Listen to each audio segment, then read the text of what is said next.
આજનો પ્રેરણા સંદેશ ભાગ 26। આજે એક સત્ય પ્રસંગ યાદ રાખવા જેવો છે।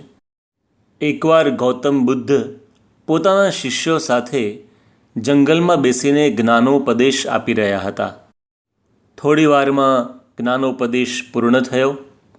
બધાને તરસ લાગી હતી એટલે ગૌતમ બુદ્ધે એક શિષ્યને કહ્યું કે જાઓ, બાજુમાં ઝરણું વહે છે ત્યાંથી પાણી ભરી લાવો।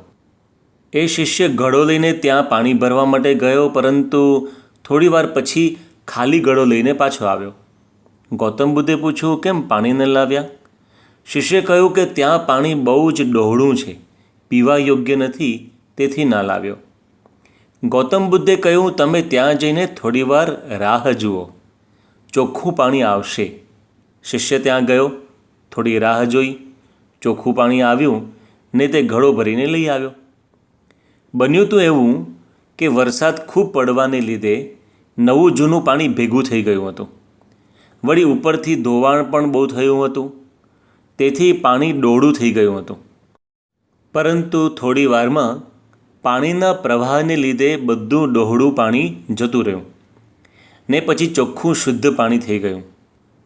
ગૌતમ બુદ્ધે પોતાના શિષ્યોને ઉપદેશ આપતા કહ્યું કે જીવનની અંદર પણ આવું જ બને છે। એ અધ્યાત્મ સાધના હોય કે વ્યવહાર માર્ગ હોય, ક્યારેક સંજોગો એવા આવે છે કે બધું જ ડહોળાઈ જાય છે, પરંતુ થોડીક પ્રતીક્ષા કરીએ તો પાછું બધું સારું થઈ જતું હોય છે। માટે પ્રતીક્ષક બનતા શીખવું। હા, કોઈ પણ સુખદ પરિણામ માટે થોડીક પ્રતીક્ષા તો કરવી જ પડે છે, પરંતુ આજે માણસ નિરીક્ષક બન્યો, પરીક્ષક બન્યો, સમીક્ષક બન્યો, પણ ખરેખર તો માણસને પ્રતીક્ષક બનવાનું છે। એટલે કે સારા પરિણામો આવે ત્યાં સુધી રાહ જોવાની છે। જ્યારે માણસ પ્રતીક્ષક નથી બની શકતો ત્યારે તેને માઠા પરિણામ ભોગવવાનો વારો આવે છે। દાખલા તરીકે 2016ની સાલમાં ભોપાલની એક સ્કૂલમાં ધોરણ 10ના વિદ્યાર્થી આયુષ પરિહારે પરિણામ આવ્યાના અઠવાડિયા પહેલાં નાપાસ થવાની બીકથી આત્મહત્યા કરી, પરંતુ રિઝલ્ટ આવ્યું ત્યારે તેને 80% પ્રાપ્ત થયા હતા। એવું જ કોઇમ્બતુરમાં બન્યું। ધોરણ 12માં ભણતા શક્તિ ગણેશ નામના વિદ્યાર્થીએ નાપાસ થવાના ભયથી પરિણામના એક જ કલાક પહેલાં આત્મહત્યા કરી લીધી, પરંતુ પરિણામ આવ્યું ત્યારે 1200માંથી 861 ગુણ સાથે, એટલે કે 71% સાથે એ પાસ થયો હતો। જો આ બંને વિદ્યાર્થીઓએ થોડીક જ પ્રતીક્ષા કરી હોત તો સ્કૂલની અને જીવનની બંને પરીક્ષામાં પાસ થવાનો બેવડો આનંદ મેળવી શકત। અરે, સાઉથ આફ્રિકામાં તો એક ભાઈએ પોતાનું ઘર, દુકાન, જમીન, ઘરેણાં બધું જ વેચીને એક હીરાની ખાણ ખરીદી હતી। 500 મીટર ખોદ્યું પણ હીરા ન નીકળ્યા, એટલે એણે સસ્તા ભાવે એ ખાણ બીજાને વેચી દીધી, અને પહેલાંએ માત્ર 1 મીટર ખોદ્યું તો હીરા નીકળ્યા। તેથી જ કહેવાય છે, never give up upon something you really want.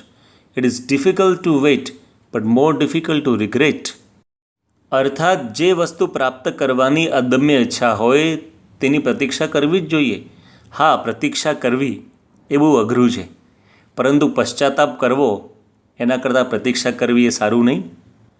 અને જીવનના કોઈ પણ કાર્યમાં આપણને પ્રતીક્ષા તો કરવાની હોય જ છે ને। કહે છે ને કે માળી રોજ છોડને પાણી આપે છે, માળી રોજ છોડને પાણી આપે છે, પરંતુ ફળો તો સિઝનમાં જ આવે છે। રાહ જોવાની જરૂર છે, કારણ કે સમય તેના પરિણામ જરૂર લાવે છે। અરે, વિચાર કરો એ શબરીબાઈનો ભગવાન રામના દર્શન માટે આખી જિંદગી એણે રાહ જોઈ હતી। શ્રી કૃષ્ણ પરમાત્મા ગોકુળ વૃંદાવનથી વિદાય લઈને જ્યારે મથુરા ગયા, ત્યારબાદ છેક મહાભારતના યુદ્ધ પછી ગોપીઓને દર્શન માટે તેડાવી। ગોપીઓએ પણ વર્ષો સુધી પ્રતીક્ષા કરી હતી।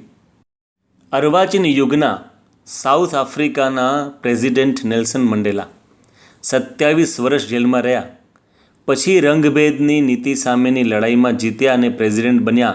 વિચાર કરો, 27 વર્ષની પ્રતીક્ષા। અરે, અમેરિકાના પ્રેસિડેન્ટ અબ્રાહમ લિંકને 29 વર્ષો સુધી પ્રતીક્ષા કરી પછી સફળતા મળી।